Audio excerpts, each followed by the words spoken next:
ہماری عادت ہوتی ہے کہ ہم کسی بھی انسان پر الزام لگا لیا کرتے ہیں، وہ سچا الزام ہو، وہ جھوٹا ہو اور حقیقت سے اس کا تعلق ہے یا نہیں ہے، اور کسی بھی انسان کو ہم بے نمازی بھی کہہ دیتے ہیں، شرابی بھی کہہ دیتے ہیں، سودی بھی کہہ دیتے ہیں، اس نے میری زمین ہڑپ لی ہے، اس نے میری جائیداد پر قبضہ کیا ہے، اور یہ انسان میری پراپرٹی کو ہڑپنا چاہتا ہے، میری جائیداد پر قبضہ کرنا چاہتا ہے، یہ انسان، اس کی نگاہیں صحیح نہیں، اس کا بولنے کا انداز صحیح نہیں، اس انسان کو مسجد سے کوئی تعلق نہیں، اس انسان کو قرآن سے کوئی تعلق نہیں۔ یہ وہ الزامات ہے جو ہم کسی بھی مسلمان پر لگا لیتے ہیں بنا سوچے بنا سمجھے۔ رسول اللہ صلی اللہ علیہ وسلم نے فرمایا، جو مسلمان کسی مسلمان پر الزام لگاتا ہے اور وہ اس الزام کے اندر سچا بھی نہیں ہے، تو آپ علیہ الصلوۃ والسلام نے فرمایا اس انسان کو کل جہنم کی ایک وادی سے گزرنا ہوگا، اور جہنم کی اس وادی کے اندر اس کو ڈالا جائے گا،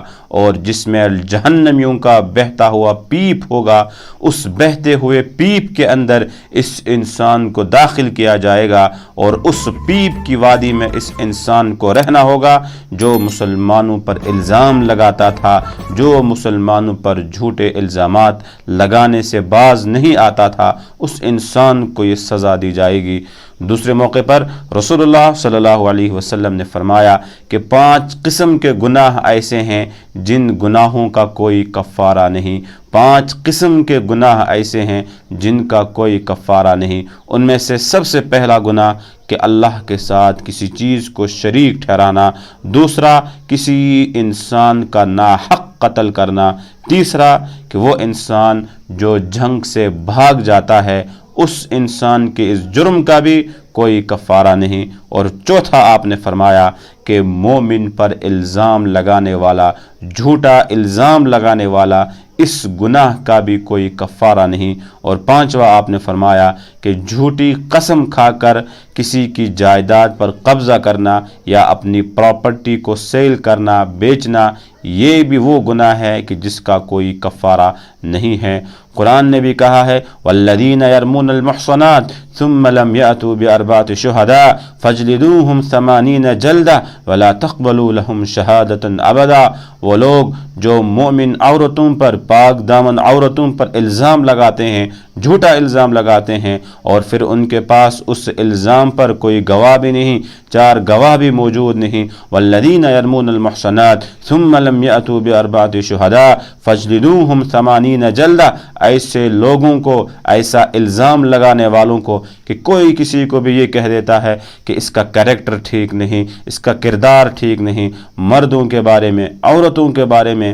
یہ وہ سیلاب ہے جو ہمارے زبانوں سے بہتا جاتا ہے۔ آپ نے فرمایا فاجلدوہم 80 جلدہ، ان لوگوں کو 80 کوڑے مارے جائیں جو بنا سوچے سمجھے بغیر گواہوں کے لوگوں پر الزام لگایا کرتے ہیں، اور ولا تقبلوا لہم شہادۃ ابدا، کبھی بھی ان لوگوں کی گواہی کو قبول بھی نہ کیا جائے جو لوگوں پر، مسلمانوں پر الزام اور بہتان لگایا کرتے ہیں۔ ایک صحابی ہیں حضرت سعید بن زید رضی اللہ تعالی عنہ، اور یہ ایک حدیث کے راوی بھی ہیں، یہ اس حدیث کے راوی ہیں جس کے متعلق رسول اللہ صلی اللہ علیہ وسلم نے فرمایا کہ جو انسان کسی مسلمان کی، کسی انسان کی ایک بالشت زمین بھی ہڑپ لیتا ہے، اس پر قبضہ کر لیتا ہے، ناجائز طریقے پر اس کو اپنی بنا لیتا ہے، تو آپ نے فرمایا کہ کل قیامت کے دن اس انسان کو 7 زمینوں کا طوق پہنایا جائے گا۔ دوسرے حدیث میں ہے کہ 7 زمینوں کے اندر اس انسان کو دھسایا جائے گا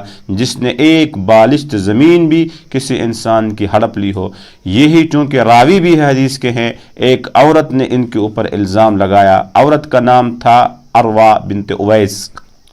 یہ عورت جاتی ہے مروان کے پاس اور عدالت میں کیس درج کرتی ہے کہ یہ جو صحابی رسول صلی اللہ علیہ وسلم ہیں حضرت سعید بن زید، انہوں نے میری زمین پر قبضہ کیا ہے، جس زمین پر ان کا مکان ہے یہ مکان میرا، یہ زمین میری ہے، لہٰذا آپ ان سے یہ مکان واپس لے لیجئے کیونکہ یہ اس شخص کا نہیں، اس صحابی کا نہیں ہے۔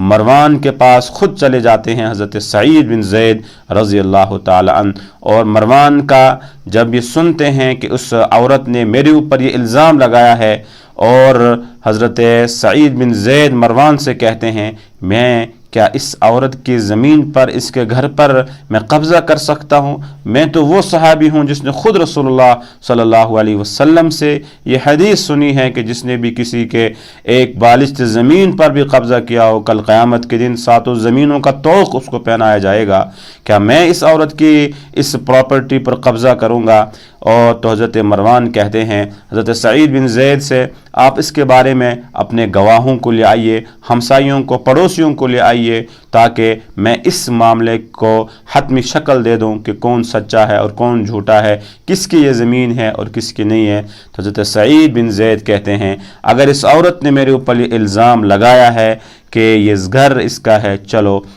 میں اس گھر کو خالی کر دیتا ہوں۔ اور وہیں مروان کے سامنے ہاتھ اٹھا کے دعا کرتے ہیں، اے اللہ اس عورت کو اسی گھر کے اندر اندھا کر دے، اور اسی گھر کے اندر اس کی لاش نکلنی چاہیے، اسی گھر میں اس کی موت اور حادثہ بھی ہونا چاہیے، جو ایکسیڈنٹ، جو حادثہ اس کی موت کی وجہ بن جائے۔ اس نے میرا دل دکھایا ہے، ایک عزت والے شخص کو اس نے ذلیل کرنے کی، بدنام کرنے کی کوشش کی ہے۔ اور کوئی بھی انسان جب کسی صاحب عزت کے عزت پر حملہ کرتا ہے، اس کو سوچنا چاہیے کہ اس وقت اللہ کا عرش ہل جاتا ہے۔ رسول اللہ صلی اللہ علیہ وسلم نے فرمایا کسی مسلمان پر الزام لگانا، حضرت علی رضی اللہ تعالیٰ عنہ روایت کرتے ہیں، یہ اتنا بڑا جرم اور گناہ ہے کہ اس وقت اللہ کا عرش بھی اور آسمان بھی ہل جاتا ہے جب کسی صاحب عزت انسان کو کوئی ذلیل کرنے کی کوشش کرتا ہے۔ تو حضرت سعید بن زید بھی یہی کہتے ہیں مروان سے کہ میں گواہ آپ کے سامنے پیش نہیں کروں گا، نہ میں حجت بازی آپ کے سامنے کروں گا۔ اگر یہ عورت کہتی ہے مکان میرا ہے، زمین میری ہے، آپ اسی کو دے دیجئے، بس یہ دو بددعا میں کر رہا ہوں، اے اللہ اس عورت کو اندھا کر دے اور اس کی جو لاش ہے وہ اسی گھر سے نکلے، ایسا ایکسیڈنٹ اور ایسا حادثہ ہو کہ اس کی موت اسی گھر میں ہو، تاکہ دنیا والوں کو پتہ چلے کہ رسول اللہ صلی اللہ علیہ وسلم کا صحابی کسی پر ظلم نہیں کر سکتا ہے۔ مسلم شریف کی روایت ہے اور وہ فرماتے ہیں حضرت سعید بن زید نے یہ دعا کی تھی کہ اللہم ان کانت کاذبہ فامی بصرہا، اے اللہ اگر یہ عورت جھوٹی ہے تو اس کو اندھا بنا دے، وجعل قبرہا فی دارہا، اور اس کی قبر اس کے گھر ہی کے اندر بنا دے۔ پھر لوگ کہتے ہیں ہم نے دیکھا کچھ عرصے کے بعد وہ عورت اپنے گھر کے اندر جب چلتی تھی تو دیوار پر ہاتھ رکھ کے چلا کرتی تھی جس طرح سے کوئی اندھا چلا کرتا ہے۔ تو ہم جب قریب گئے تو ہم نے یہ محسوس کیا کہ وہ عورت اندھی ہو چکی ہے۔ پھر آگے فرماتے ہیں کہ اصابتنی دعوت سعید، یہ عورت لوگوں سے کہتی تھی کہ مجھ کو سعید بن زید کی بد دعا لگ چکی ہے اور میں اندھی ہو چکی ہوں۔ پھر کہتے ہیں فبینما ہی تمشی فی الدار،